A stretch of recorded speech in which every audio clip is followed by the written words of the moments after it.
Em entrevista concedida ao portal Metrópolis, o general Mourão, vice-presidente da República e senador eleito para a legislatura que se inicia em 2023, manifestou a necessidade de o Senado reagir a interferências indevidas, ilegalidades, violações de direitos fundamentais e atos tirânicos por parte de ministros do STF.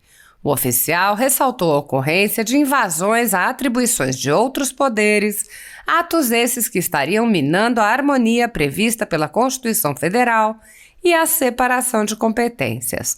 O princípio de harmonia e equilíbrio entre os poderes não está sendo respeitado. Ele é invadido em searas que pertencem ao Executivo, ora pelo Legislativo, ora pelo Judiciário. É invadido em coisas que o Legislativo deveria resolver, e aí o Judiciário resolve, muitas vezes até instado pelos próprios partidos políticos, que perdem uma votação dentro do Congresso e aí acionam o Judiciário, que termina por interferir em algo em que ele não deveria interferir. Dentro do Senado, nós temos que debater esse assunto de modo que a gente coloque novos limites e consiga restabelecer esse equilíbrio e essa harmonia entre os poderes. Mourão sugeriu: os limites hoje que a gente pode pensar é que os ministros do STF têm um mandato. O camarada entra com 40 e poucos anos de idade, vai ficar 30 anos como ministro? É muito tempo. No que concerne ao impeachment de ministros do STF, o vice-presidente argumentou: o impeachment teria que estar baseado em fatos bem concretos, então não podem ser apenas indícios. Isso é um processo de julgamento, mas o Senado não pode se omitir se julgar que tem que fazer. Dessa forma, Mourão foi enfático ao apontar o elemento antidemocrático de uma autoridade que não foi eleita, mas sim indicada, tomando decisões que violam a soberania popular. Uma pessoa que não foi eleita para nada toma uma decisão e fica por isso mesmo. Óbvio que se fala muito na questão do comportamento, da forma como os ministros têm atuado, aí entra a questão de impeachment. Então, são coisas que a gente tem que colocar limite, de modo que haja uma separação muito clara entre aquilo que é público e o que é privado. Por meio das redes sociais, Mourão também fez uma severa crítica ao ministro Gilmar Mendes, bem como a alterações na legislação brasileira, recentemente patrocinadas pelo PT e por seus aliados. A decisão do ministro Gilmar Mendes, excluindo o Bolsa Família do teto de gastos, é mais uma clara interferência no equilíbrio entre os poderes, buscando reduzir a pressão da votação da PEC da transição, ao mesmo tempo em que ignora qualquer preocupação com o equilíbrio fiscal. A alteração na lei das estatais fere o ingresso do Brasil na OCDE. É o começo do fim. O parlamentar eleito defendeu ainda as manifestações realizadas de forma pacífica. O clamor das manifestações a que assistimos, desde a proclamação do resultado das urnas, é legítimo, por mais que muitos tenham tentado classificá-lo de antidemocrático. Ele criticou, ademais, a visão econômica apregoada por Lula. O futuro governo deseja aumentar o gasto para depois rever a regra fiscal. Puro negacionismo econômico, cujo resultado será aumento da dívida, da inflação e desvalorização do real, penalizando o povo. Em uma carta de compromissos divulgada ao povo brasileiro, o vice-presidente achurou a necessidade de acabar com as decisões monocráticas e a criação de mandatos para os ministros, recolocar o Supremo Tribunal Federal no seu lugar constitucional, extinção dos inquéritos políticos e legais do STF e anistia aos punidos injustamente, apoio ao impeachment de juízes que abusam de sua autoridade. A carta apresenta 10 pontos. 1. Economia forte. Apoio à política econômica do ministro Paulo Guedes, com a redução de impostos e o fim do imposto sobre produtos industrializados. Continuidade na redução da inflação e baixa nas taxas de desemprego. Defesa da liberdade econômica, da modernização e melhoria dos serviços públicos. 2. Saúde para os gaúchos. Garantia da manutenção do Sistema Único de Saúde e valorização dos seus profissionais. 3. Qualidade na educação. ampliação das escolas cívico-militares, valorização da cultura e do meio artístico, escolas em tempo integral e a continuidade da plataforma digital de apoio aos professores na retomada do pós-pandemia. 4. Poder para o agro. Infraestrutura, tecnologia e crédito para quem trabalha no campo. Agro forte é o Rio Grande forte. Empregos para os gaúchos e comida barata na mesa. 5. Infraestrutura modernizada. Ampliação e modernização da infraestrutura para integrar o Rio Grande do Sul ao Brasil e aos países vizinhos com novas estradas, hidrovias, ferrovias e aeroportos. Logística moderna e transporte barato significam mais produtos e comida na mesa do consumidor. 6. Garantia de segurança. Valorização dos profissionais na área da segurança, mais investimentos em tecnologia e equipamento das polícias, liberdade à posse de armas para o cidadão de bem que preenche os requisitos legais para a legítima defesa. 7. Reforma política. Lutar pela redução e racionalização dos partidos. Aprovação da lei do recall para retirar o mandato de políticos que não cumprem seus compromissos eleitorais. Defesa do voto distrital para baratear campanhas eleitorais e aproximar o eleitor dos eleitos. 8. Reforma no STF. Acabar com as decisões monocráticas e criação de mandatos para os ministros. Recolocar o Supremo Tribunal Federal no seu lugar constitucional. Extinção dos inquéritos políticos ilegais do STF e anistia aos punidos injustamente. Apoio ao impeachment de juízes que abusam de sua autoridade. 9. Reformas tributária e administrativa. Apoio à reforma do imposto de renda proposta pelo ministro Paulo Guedes. Redução de impostos igual para todos e fim nas isenções seletivas para empresas que não dão retorno à sociedade. Ampliação da digitalização dos serviços públicos. Incentivo ao funcionalismo baseados na meritocracia. 10. Defesa da família, da propriedade privada e da liberdade religiosa. Todo cidadão de bem deve ter sua liberdade e seus direitos garantidos. O oficial também publicou anteriormente uma mensagem rechaçando o movimento comunista, abordando traidores da pátria e garantindo: eles que venham não passarão. O general asseverou: na data de hoje, em 1935, traidores da pátria intentaram contra o Estado e o povo brasileiro. A intentona de 27 de novembro foi a primeira apunhalada do movimento comunista internacional contra o Brasil. Não seria a última. Eles que venham não passarão. Recentemente, em entrevista a Pedro Albuquerque e Murilo de Aragão, o general apontou os planos autoritários de Lula e explicou sua aversão às ideologias de esquerda. Eu sou oposição ao Lula, não sou oposição ao Brasil. O PT, enquanto esteve na oposição, fez oposição ao governo e ao país. Se você olhar a trajetória do Partido dos Trabalhadores, quando houve a eleição indireta do Tancredo Neves, os 3 deputados deles que votaram foram expulsos do partido. Em 1988, votaram contra a Constituição. Sabotaram o Plano Real. É um partido que sempre jogou contra o país, para satisfazer e buscar os seus interesses políticos. Jamais vou fazer uma coisa dessas. Ademais, Mourão criticou declarações realizadas por petistas e aliados durante a campanha eleitoral. Em uma entrevista, o Flávio Dino dizendo que vai pagar as pensões acima da inflação, aumentar investimentos em infraestrutura. De onde ele vai tirar dinheiro para isso? Ele desconhece a realidade orçamentária e fiscal do Brasil para dizer uma coisa dessa. Quando você tem um presidente da República em que a promessa é dar picanha e cerveja, é porque não tem mais nada para prometer. Fala de privatização, a questão trabalhista. Ele está com a cabeça no século XIX e o olho está em Getúlio. Não entende as relações trabalhistas modernas, como o mundo está girando hoje. Quer voltar ao passado, sem compreender o que está acontecendo em volta da gente. Vivemos uma crise múltipla, inflação nos Estados Unidos, crise energética na Europa Ocidental, a China com a questão do Covid-0 diminuindo o crescimento. Ele não pode aplicar as políticas que aplicou no governo dele. No primeiro mandato, ele jogou by the book. No segundo, sobrevivendo à crise do mensalão, ele achou que podia botar o esquema PT, que culminou com a famosa nova matriz econômica da Dilma, onde gasto é vida. No ensejo, o general lecionou: as pessoas têm que entender, governo não fabrica dinheiro. Pode até fabricá-la na Casa da Moeda. Governo toma dinheiro da gente e tem de devolver em forma de segurança, de educação, de saúde. Não é simples. Temos de sempre buscar o equilíbrio. Se sairmos do equilíbrio, não temos futuro. Entramos em um ciclo pesado de endividamento.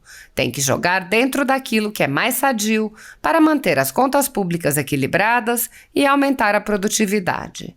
Além disso, Mourão fez severas críticas à Rede Globo e alertou sobre Lula. A Rede Globo trabalhou intensamente pela eleição do Lula e não esconde isso aí. Nem o Carlos Lacerda conseguiria fazer um massacre tão grande como a Globo tem feito em cima da gente. Óbvio que temos a nossa parcela de culpa. Sobre a regulamentação da mídia, o sonho do PT é o regime chinês. Não adianta querer dourar a pílula. Eles sonham com o regime chinês. O próprio Lula já declarou isso aí.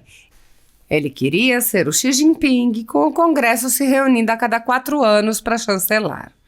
Em outra ocasião, reagiu a novas condutas de Alexandre de Moraes, ministro do STF, qualificando as ações do ministro como ápice do autoritarismo. Conforme o senador eleito, as investidas de Alexandre de Moraes ferem de morte o Pacto Federativo, de maneira que o Brasil ruma para um precipício. Mourão asseverou: vive-se hoje, nacionalmente, uma polêmica justificada em função da questão das urnas eletrônicas e da questão das ações contundentes e exacerbadas do TSE. O recente recurso do PL, protocolado mais de 20 dias depois da proclamação oficial das eleições, não dá ao TSE o direito de rejeitá-lo peremptoriamente e extrapolar mais uma vez, por intermédio de uma multa absurda e inclusão dos demandantes em inquérito notadamente ilegal.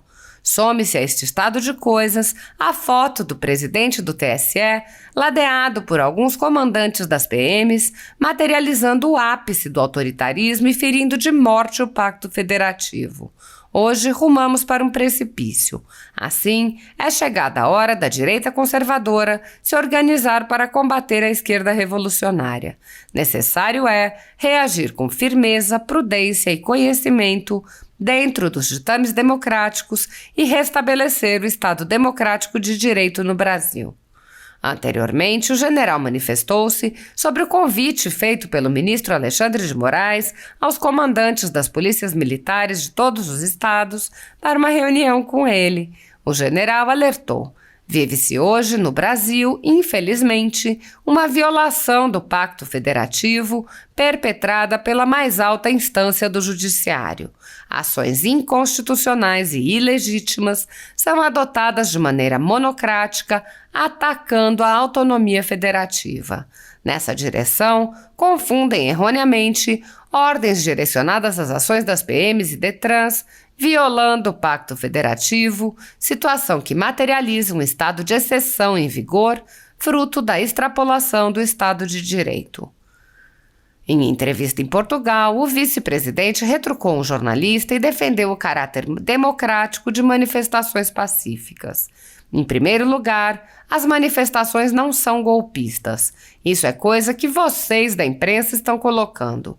Isso é uma manifestação de gente no Brasil, é uma questão interna nossa, que não se conformou com o processo, que considera que o processo é viciado.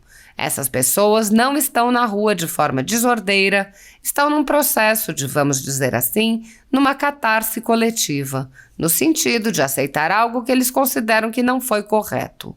E o tempo é o senhor da razão. Dessa maneira, Mourão aferiu: o que eu considero muito claramente é que o árbitro desse jogo, o Tribunal Eleitoral, foi parcial ao longo desse jogo. Isso é o que eu considero. Em entrevista concedida no final de outubro à TC Investimentos, o general Hamilton Mourão fez uma explanação a respeito da insegurança jurídica e da violação aos direitos fundamentais no Brasil. O general fez severas críticas ao STF, em especial ao ministro Alexandre de Moraes, e enfatizou a necessidade de o Legislativo, na figura do Senado Federal, reagir a arbitrariedades e ilegalidades, inclusive com um processo de impeachment, o que o senador qualificou como um aspecto mais rigoroso. Nesta atuada, o oficial assestou como ministros estão agindo de maneira parcial, sem boa-fé e sem respeito ao devido processo legal. Neste contexto, Mourão abriu o jogo a respeito de como muitos senadores são reféns de ministros do STF em razão de pastinhas, isto é, processos e inquéritos contra tais parlamentares. Há uma disfuncionalidade no sistema jurídico em minha visão. Um sistema jurídico, para ser eficiente, vamos falar de 2 pressupostos. Um deles é que a lei seja fácil e compreendida por todos. Como a lei vem sendo interpretada de acordo com a vontade do freguês, a gente perde essa característica e vive em uma insegurança. Também, um magistrado tem que agir de boa fé, e os magistrados não estão agindo de boa fé. Esse desequilíbrio tem que ser consertado pelo sistema de freios e contrapesos. O Congresso Nacional é responsável por isso. Lamentavelmente, dentro do Senado existia, ou existe ainda, uma parcela que não pode se manifestar contra a Suprema Corte. O cara tem uma pastinha lá dentro da Suprema Corte. Se ele falar alguma coisa, o sujeito do STF vai levantar a pastinha dele e ele vai ficar quieto. Agora, na minha visão, estão chegando um grupo que não deve nada para ninguém. É o momento da gente corrigir esse papel que o judiciário vem tendo, o que é fundamental para a saúde do sistema democrático do nosso país. O general propôs ainda uma mudança no sistema no que tange ao período do mandato de ministros do STF, bem como em relação a decisões monocráticas. Acho que a gente tem que colocar mandato para ministros do STF. O cara ficar até os 75 anos é nomeado com 40, 45 anos de idade. Vai ficar 25, 30, 35 anos alguns. A questão de decisão monocrática. Um só homem ou mulher, a decisão refletindo sobre todo o país. Tem de ter a chancela de todo o Supremo Tribunal Federal para ter alguma qualidade. E tem o último aspecto, que considero mais rigoroso. Se houver indício claro de que há um crime de responsabilidade sendo executado por algum daqueles magistrados, que se faça o impeachment dele. Se pode fazer o impeachment do presidente da República, pode fazer também de um juiz da Suprema Corte. Vejo que o devido processo legal foi rompido com esse inquérito que o Alexandre de Moraes conduz desde 2020. Um inquérito que não tem prazo e não tem objeto. O Alexandre de Moraes é investigador, é denunciador, é julgador e é ofendido também. Isso é o que todo mundo gostaria de ter, não é? Ele manda prender quem ele quer e bem entende.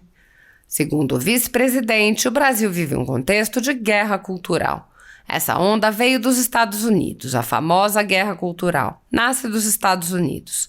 Se a gente olhar a história americana, entre o final da Guerra Civil e a metade dos anos 60, os 2 partidos, republicano e democrata, se entenderam perfeitamente sobre os grandes temas no país.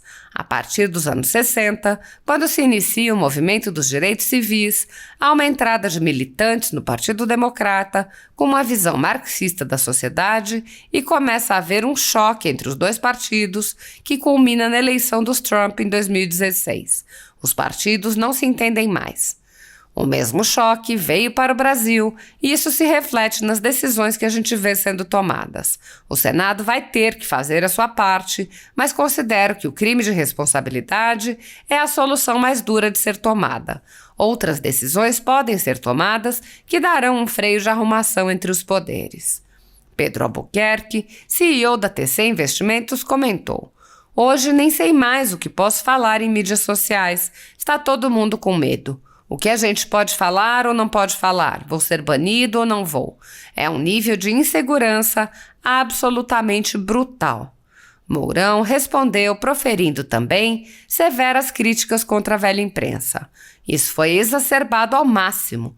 Um site usa fatos e tira uma conclusão com viés. Ah, não pode. Entra no pacote o desserviço que a grande imprensa vem prestando ao Brasil.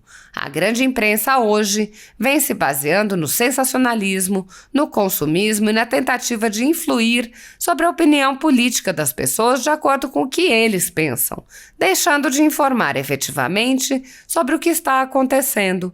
É um processo, é a guerra cultural sendo travada aqui no Brasil. Nesta toada, o senador eleito também contextualizou. Um dos pressupostos do sistema democrático é o equilíbrio e a harmonia entre os poderes. São 3 poderes, exatamente para que essa base esteja equilibrada. Se um poder está se sobressaindo em relação aos demais, ocorre um desequilíbrio e, a partir daí, há uma ameaça ao sistema como um todo. Isso não vem de hoje. Ao longo de anos, o executivo esteve envolvido em uma série de ocorrências policiais, o legislativo, parcela disso, também envolvido nisso. O judiciário teve alguns problemas, mas ficou de fora e passou a ter um protagonismo muito grande, e gostou desse protagonismo. Os magistrados da Suprema Corte passaram a ser reconhecidos na rua. Hoje não para o bem, mas na época do julgamento do Mensalão, era todo mundo aplaudido na rua. Hoje, andam meio escondidos. Milhões de brasileiros foram às ruas para pedir liberdade e o cumprimento da Constituição, com a garantia de direitos fundamentais que vêm sendo sistematicamente desrespeitados. O Brasil tem hoje presos políticos e parlamentares, jornais e sites censurados.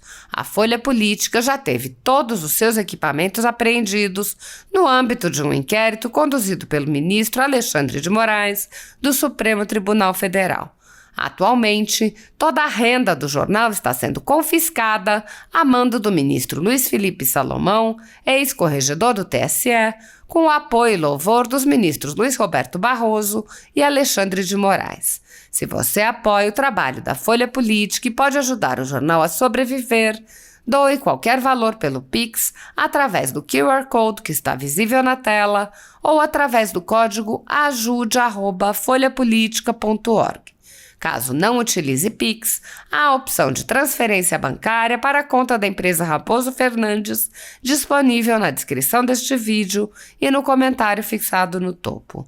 Há 10 anos, a Folha Política vem mostrando fatos da política brasileira, cobrindo eventos dos 3 poderes e dando voz a pessoas que o cartel midiático do país não quer mostrar.